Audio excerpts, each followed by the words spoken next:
You're listening to Stealing from Wizards, Volume 3, Kidnapping, by R.A. Consul.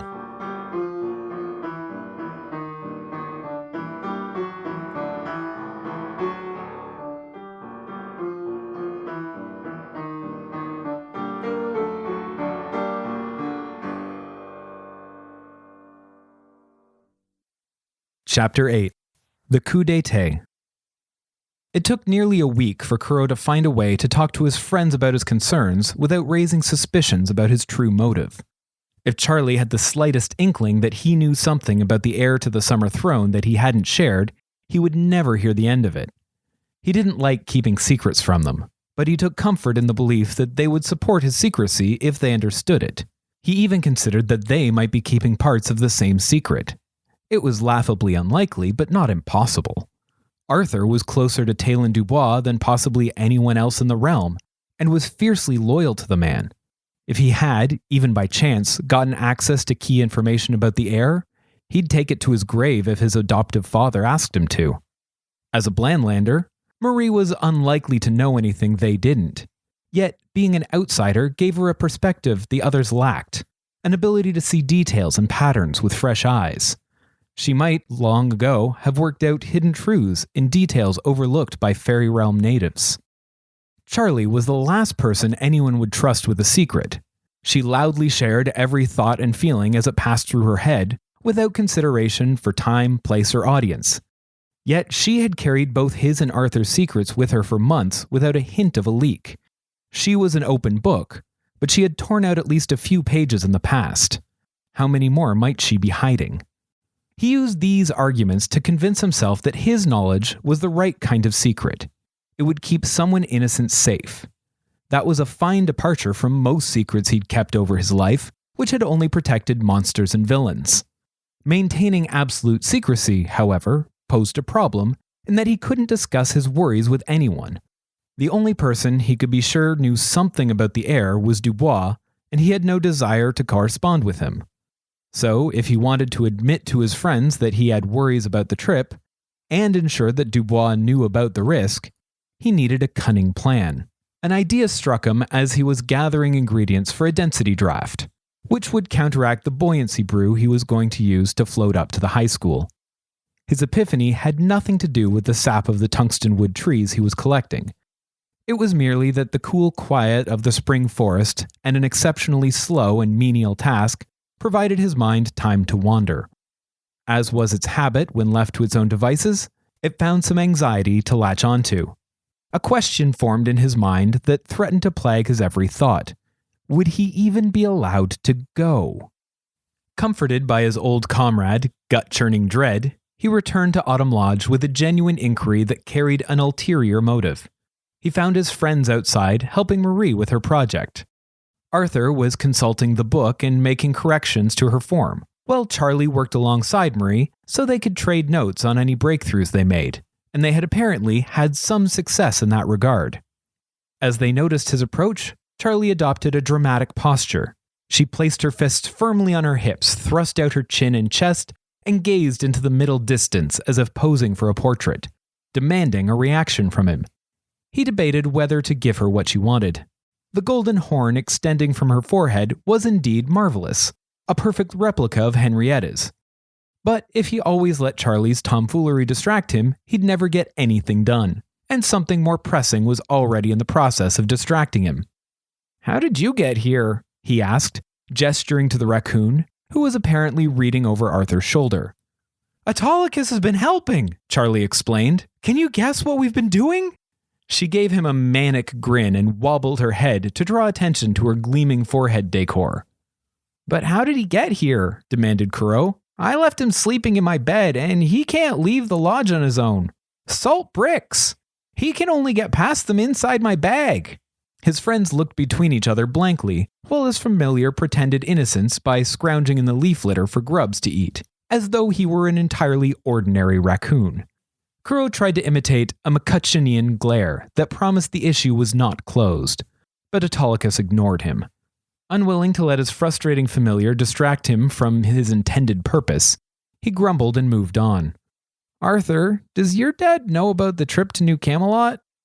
Arthur stopped reviewing the book about manifesting parts of familiars to review Kuro with the same level of detached interest. I assume so, he said. My mom works for the crown after all. I'm just a bit worried whether I'm allowed to go, explained Kuro. I'd hate to find out I can't on the day we're leaving, or go all the way there and not be allowed in. Arthur cocked his head to one side, confused by the inquiry. Why wouldn't you be allowed to go? Because I'm a convicted criminal and a monster created by traitors to help overthrow the royalty, Kuro replied. Arthur nodded in understanding. That is a good reason. I can ask him about it if you want. Their brief conversation was interrupted by a shiny golden horn, followed by Charlie's grinning face, interposing itself between Kuro and Arthur, blocking any further discussion. Notice anything different about me? Kuro examined her for a while, looking her up and down and furrowing his brow in uncertainty. New shoes? He guessed. Then, when she began to snarl at him for refusing to cooperate, he added, Haircut? You're being difficult on purpose, she said, pointing her horn at him like an accusing finger. I have no idea what you're talking about. He threw up his hands in mock innocence before turning to Marie. How's the practice going? Not bad, I guess. We figured out the basics, but not how to make them change size or appear on the outside of clothing. She turned around and used her thumb to direct attention to the space between her shoulder blades, where two wing-shaped lumps pressed against her uniform shirt. Do you want to try? No thanks. Kuro waved off the invitation. I'd have to unsummon Autolycus to do it, and he's pretty against the idea. The mere suggestion was enough to make the replica raccoon stop pretending to forage and instead watch Kuro for signs of casting. With his question to Arthur, Kuro's plan was complete. He had ensured Dubois would be informed of the excursion in good time and had provided a believable explanation for his friends as to why he was anxious about the trip. That was all he could really do, and all he probably should do. Anything else might raise suspicion. The terrible problem with the plan was that it had been an honest question. It needed to be. Having spent most of his life forbidden from talking to anyone other than his former master, and magically incapable of lying to him, Kuro was a decade behind his classmates in practice at deception. After crafting such a genuine worry for himself, he had to spend several days wallowing in dread of Dubois' answer. School failed to provide any distraction, as every class had shifted to talk about Tirnanog and the summer court. With the excitement of the coming excursion, the general student body was suddenly very interested in the art, history, dance, and signature spells of the Southern Kingdom. Kuro failed to share in their excitement. Thinking about Tirnanog gave him a stomachache, and they had also skipped a unit he was looking forward to, residents of the Western Wildlands. They were supposed to learn about creatures like Kuro, Luton, werewolves, and giants. He had flipped through the textbook and seen chapters on Jotun, ice giants of the frozen north, the Norns, witches who were supposed to be able to see and manipulate the future, and the 1,000-year war between the Tuatha and Fomorians, creatures of light and shadow. So while they could have been learning about the most interesting people on the continent, they were instead studying the habits and history of the rich, powerful, and boring. His friends didn't help either. In their attempts to soothe his worries, they promised to bring him back souvenirs and send letters about what they were doing so he didn't miss out. They didn't even try to convince him that his fears were unfounded. His dwindling morale entirely collapsed at lunch one day when Charlie forced him to hurry up and finish his turnip turnover or they'd be late for social studies.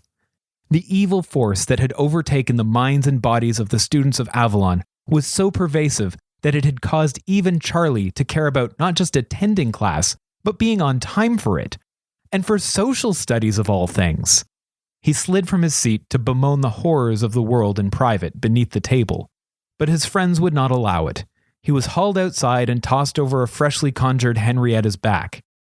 He attempted to slip limply from her in a dramatic display of melancholic despair, but his bracelet locked him in place, so he was carried to class like a sulky sack of potatoes.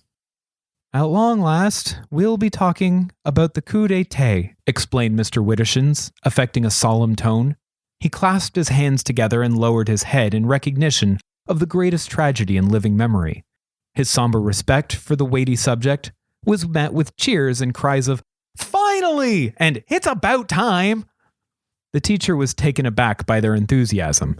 It wasn't the kind of thing anyone should be eager to talk about.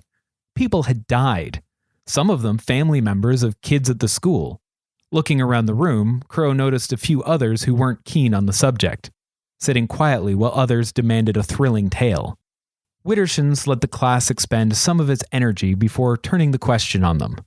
What happened that day? Leif Iverson took up that challenge. A horde of rebels assassinated the royals and tried to take over the kingdom, but were defeated by the Knights of the Sun, who sacrificed themselves to protect the last of the true royal family, the baby heir. He added drama to his telling with mimed dueling, wielding an imagined blade in one hand and a small conjured flame in the other.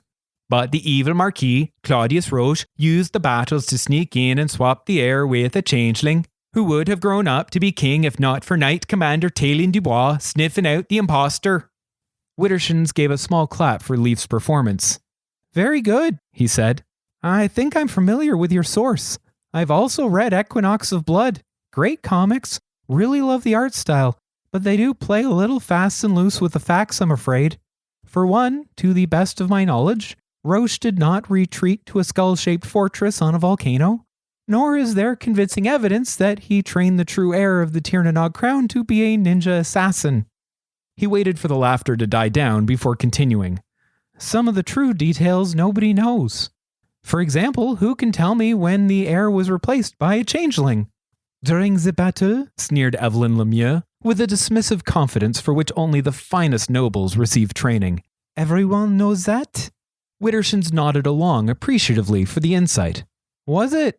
He asked as though it were interesting news, and then left enough of a pause for people to wonder. Everyone does indeed know that the changeling was discovered soon after the battle, but nobody survived who had ever seen the true heir. They could have been swapped at any time in the 2 weeks before the coup. He took advantage of the students recalibrating their ideas about the heir to insert more inconvenient facts. Also, it's not clear that Roche had anything to do with the child. By his own testimony, Sir Dubois said that his discovery of the child was a coincidence.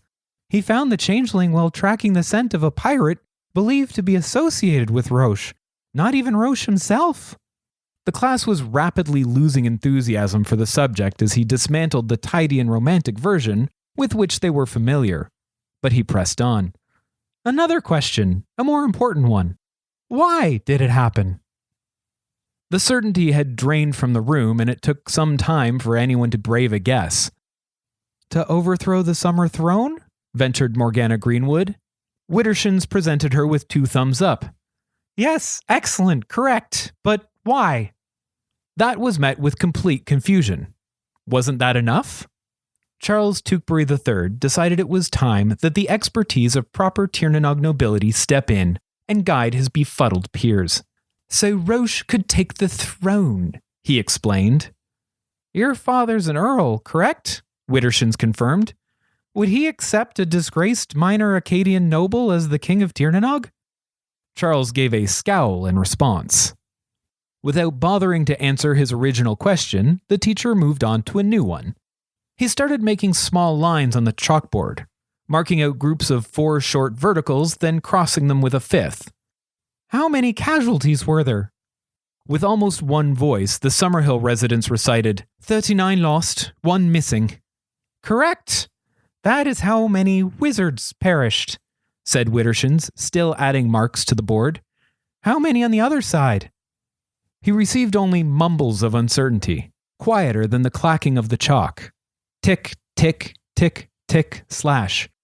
Who were the rebels, by the way? The answer was in the question. They were rebels. Nobody seemed to know what other answer he was looking for, and so he asked more questions that didn't make sense. What kind of people were they? Why did they attack? What happened to them? While the students didn't have an answer, they were starting to contemplate rebellion themselves. This was not at all how his class was supposed to go. They were used to being told things that they already knew or had no interest in knowing. The coup d'état was a well-known tale of high drama and tragedy, and the teacher was doing a fine job of ruining it by pointing out all the gaps in the story. Kuro heard his voice answer the question. They were strays. He didn't mean to answer. He just felt guilty keeping it in. Many of the destitute beggars and thieves of Detritus had gotten that way because of suspected connection to the coup. Some of the things he had collected for Phineas were found in the deserted residences of people who went to the palace that day and never returned. It wasn't a secret at all. Other people definitely knew. It just wasn't popular to talk about. Great knights fighting to the death to defend the throne was noble and exciting. It was vastly less thrilling when the enemies were bakers and bankers, untrained and mostly armed with kitchen knives and cobblestones. That's right.